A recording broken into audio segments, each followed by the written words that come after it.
আমাদের এই শিল্প থাকবে না, আমরা মরে যাব, শিল্প মরে যাবে। তুলা আমদানিতে 2% অগ্রিম আয়কর প্রত্যাহার চেয়েছেন টেক্সটাইল মালিকরা। বাংলাদেশের বর্তমান প্রেক্ষাপটে এই শিল্পের বাস্তবতা ও অবদান জানিয়ে নিজেদের অবস্থান তুলে ধরেন তারা।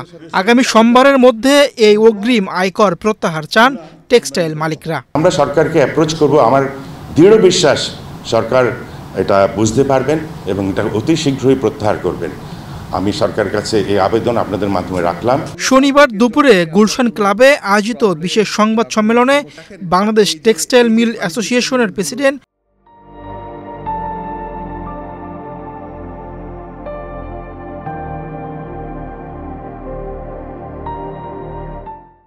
শওকত আজিজ রাসেল এ খাতের মালিকদের দাবি ও অবস্থান জানান।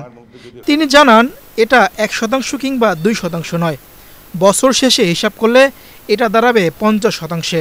এখানে বসে বসে 1% 2% শুনতে শুনতে শুনতে আমার কান ঝালাপালা হয়ে গেল। আসলে এটা 1%ও না, 2%ও না, এটা 50%। কারণ আপনি প্রতিনিয়ত 2% করে কেটে নিচ্ছেন, 1% করে কেটে নিয়ে আসছেন।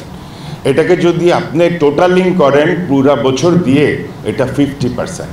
আমার জানতে ইচ্ছে করে এই ইকুয়েশনগুলো কি মহৎ উদ্দেশ্যে আমাদের বিরুদ্ধে প্রয়োগ করা হচ্ছে। আমি কিন্তু মহৎ উদ্দেশ্য কথাটা বলছি, হয়তো এটি আমাদের বিরুদ্ধে, কারোর জন্য এটা মহৎ।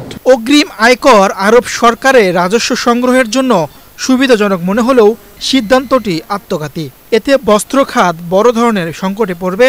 চলতি মূলধন সংকুচিত হতে হতে এক পর্যায়ে বন্ধ হয়ে যাবে অনেক বস্ত্রকল। এমন পরিস্থিতিতে ফ্যাক্টরি বিক্রি করতে চান টেক্সটাইল মালিকরা।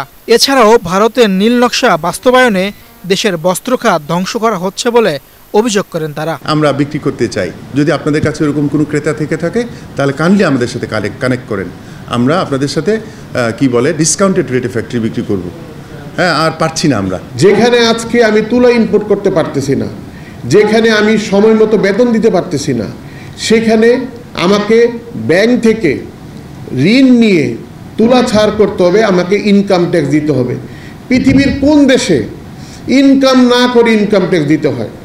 কিন্তু এই এআইটির ফলে আমাকে তুলা এলসি করার সময় ব্যাংক থেকে লোন নিয়ে 14-15% ইন্টারেস্ট দিয়ে আমাকে ব্যাংকের এই ডকুমেন্ট ছাড়াতে হবে এইটি দিয়ে। সুপরিকল্পিতভাবে স্পিনিংকে ধ্বংস করার পায়তারা চলছে বলে অভিযোগ করেন টেক্সটাইল মালিকরা। এই ধরনের সুপরিকল্পিতভাবে আমাদের এই স্পিনিংকে ধ্বংস করার জন্য পায়তারা চলতেছে। 2% অগ্রিম আয়কর প্রত্যাহার ছাড়াও দেশি বস্ত্রকলে উৎপাদিত তুলার সুতা ও কৃত্রিম আঁশ এবং অন্যান্য আঁশের সংমিশ্রণে তৈরি সুতার উপর উৎপাদন পর্যায়ে কেজি প্রতি সুনির্দিষ্ট কর 5 টাকা অব্যাহতি প্রদানের সুপারিশ করেছে বিটিএমএ। তুলা আমদানি করতে হয়। মিরুষণ সরকার, বাংলাদেশ প্রতিদিন। প্রবলেম বা কোনো সমস্যা ফেস করেছি